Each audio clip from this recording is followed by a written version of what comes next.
Okay, तो मैंने last class में आपको discovery of cathode ray electrons पढ़ा दिया था। आज हम जा रहे हैं पढ़ने डिस्कवरी ऑफ एनोड रे। डिस्कवरी ऑफ एनोड रे, इसको और हम क्या बोल सकते हैं? Discovery of proton. इसको हम क्या बोल सकते हैं? इसको हम बोल सकते हैं discovery of proton. Discovery of इसको हम प्रोटॉन भी बोल सकते हैं। इसमें भी सब कुछ सेम था, बस इसमें केवल एक ही डिफरेंस था। जो हमने कैथोड में हमने डिस्कवरी ऑफ कैथोड रो में जो हमने कैथोड इस तरह लिया था डिस्चार्ज ट्यूब के अंदर, इसमें हम परफोरेटेड कैथोड ले रहे थे। क्या ले रहे थे? इसमें हमने जो कैथोड लिया था वो क्या था हमारा? That was my perforated cathode.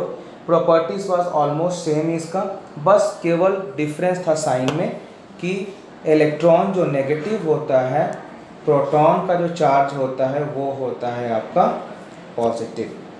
अगर हम इसकी इंफॉर्मेशन के बारे में बात करें तो सबसे पहले अगर हम बात करें कि what is the charge of proton,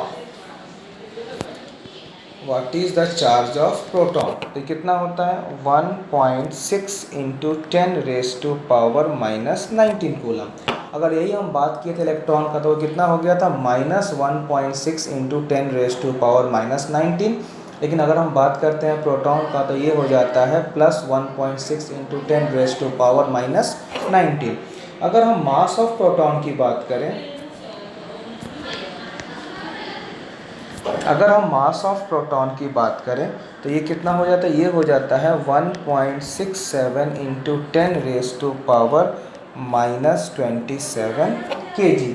और अगर हम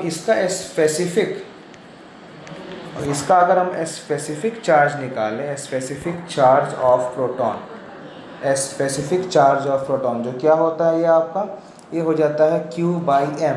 तो what is the value of Q? Q means charge. What is the value of charge? Charge is 1.6 × 10⁻⁻19 coulomb and mass 1.67 × 10⁻⁻27 kg।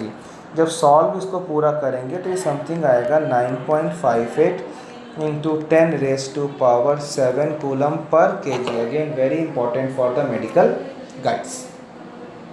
Next जो हम बात करेंगे वो हमारा था discovery of neutron. Next was my discovery of neutron. Discovery of neutron. इससे पहले अगर हम सिंबल ऑफ प्रोटॉन की बात करें, अगर हम सिंबल ऑफ प्रोटॉन की बात करें तो ये होता है H11। इसको क्या बोलते हैं? इसको हम बोलते हैं सिंबल ऑफ प्रोटॉन।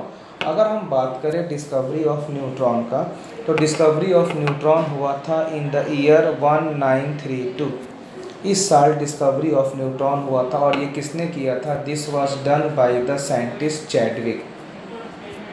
ये एक चैडविक ने किया था। इन्होंने क्या किया था? देखो, इन्होंने जब beryllium atomic number 4 mass number 9, जब इन्होंने इसका रिएक्शन या जब इसका बॉम्बार्डमेंट किया था हीलियम या अल्फ़ा, हीलियम को ही क्या बोलते हैं हम? अल्फ़ा पार्टिकल बोलते हैं। मैंने आगे से याद रखिए है, कहीं भी अगर अल्फ़ा पार्टिकल दिया जाए तो आप वो समझ जाना कि वो हीलियम है। मैं क्या बोला? कहीं भी अगर अल्फ़ा पार्टिकल दिया जाए तो आप समझ जाना कि वो क्या है? हीलियम है। जब इन दोनों का बम्बार्डमेंट किया गया तो क्या देखा गया? ये कार्बन बन गया जिसका एटॉमिक नंबर 6 मास नंबर 12 था और साथ में एक पार्टिकल बना N। अब देखो 4 + 2 एटॉमिक नंबर 6, यहाँ 6, तो बैलेंस करने के लिए 0, देखो बैलेंस हुआ ना।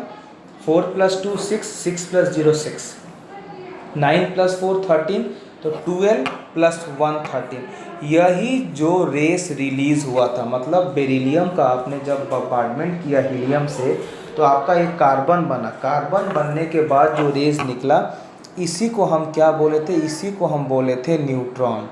इसको हम क्या बोले थे? न्यूट्रॉन। और यही इसका सिंबल है। यही क्या है? इसका सिंबल है।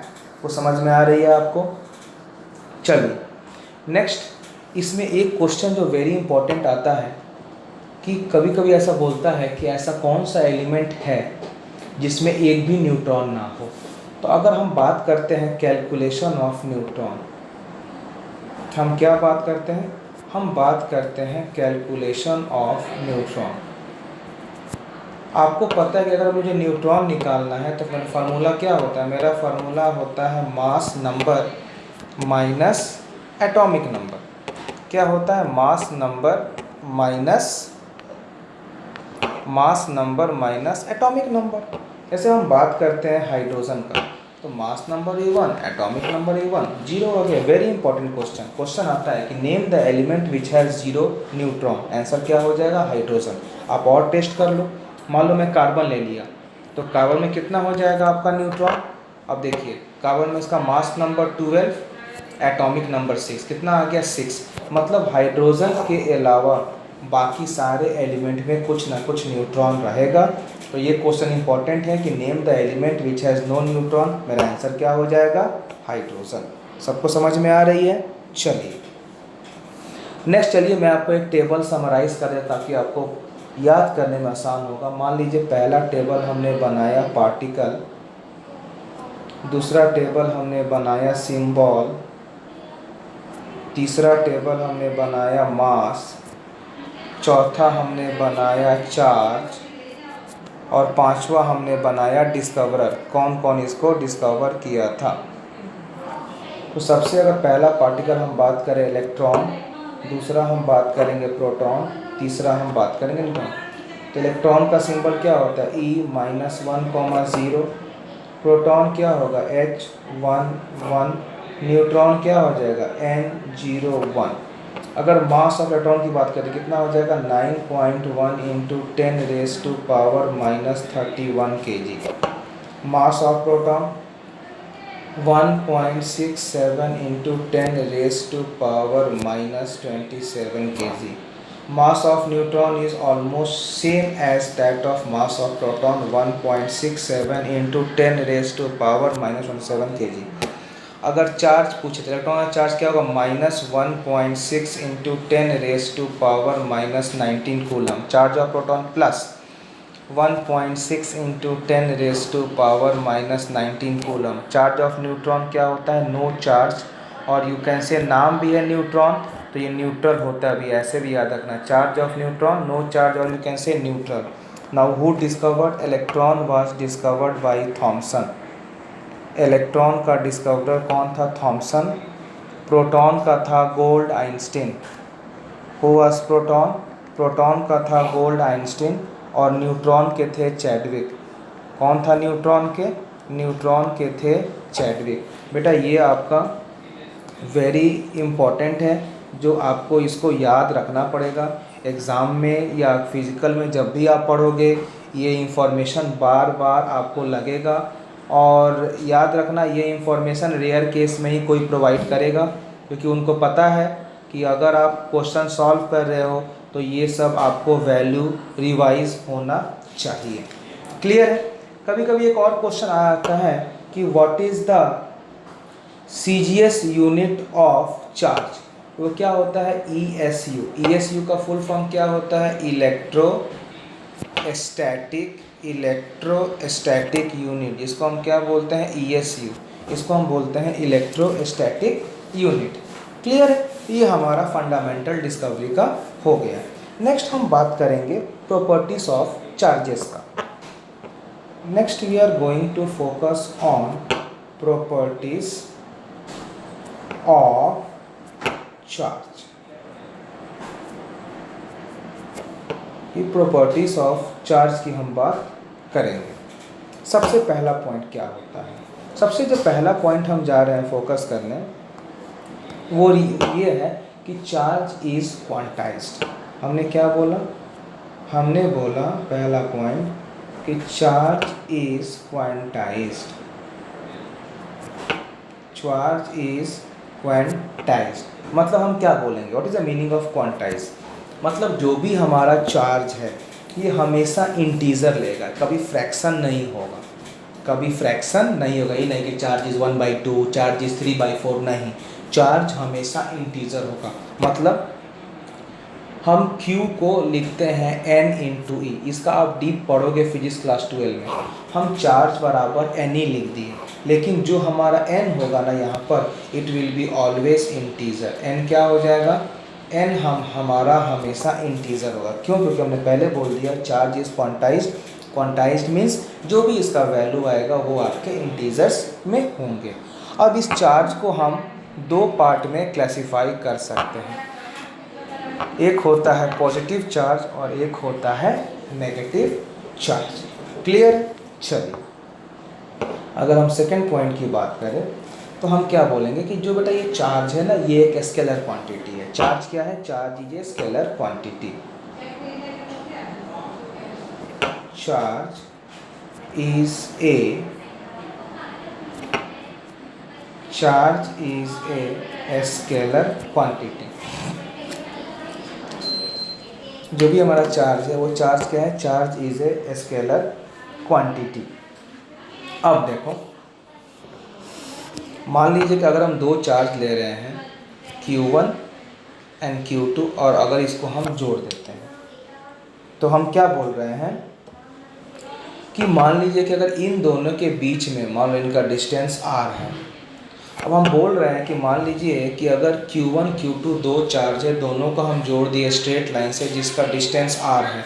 तो अब हमें ये पूछना है कि जो डिस्टेंस r है तो इस पर जो फोर्स होगा वो कैसे ऑपरेट करेगा। तो हम क्या बोल रहे हैं कि जब force between two charges always acts along the line joining two charge. जैसे मान लो कि अगर मैं कोई दो चार्ज ले लिया Q3 Q4, तो हम बोलेंगे कि इन दोनों के बीच में फोर्स कैसे लाई करेगा। तो फोर्स हमेशा वहाँ लाई करेगा जो Q3 Q4 को जोड़े, इस डायरेक्शन में फोर्स लाई करेगा। ये नहीं कि फोर्स इसका कहीं और जगह लग रहा है, इसका कहीं और जगह लग रहा है, नहीं। मान लो फिर हम दो नया चार्ज लिए तो फोर्स कहाँ लगेगा? जो इन दोनों को ज्वाइन करे, तो इस डायरेक्शन या इस डायरेक्शन में फोर्स लगेगा। तो हम क्या बोल सकते हैं कि force always lies along the line joining two charges. Clear है? नेक्स्ट हम क्या बोलेंगे इसमें? नेक्स्ट मैं क्या बोलूँगा इसमें कि magnitude of force between two charges. Next हम क्या बोलेंगे?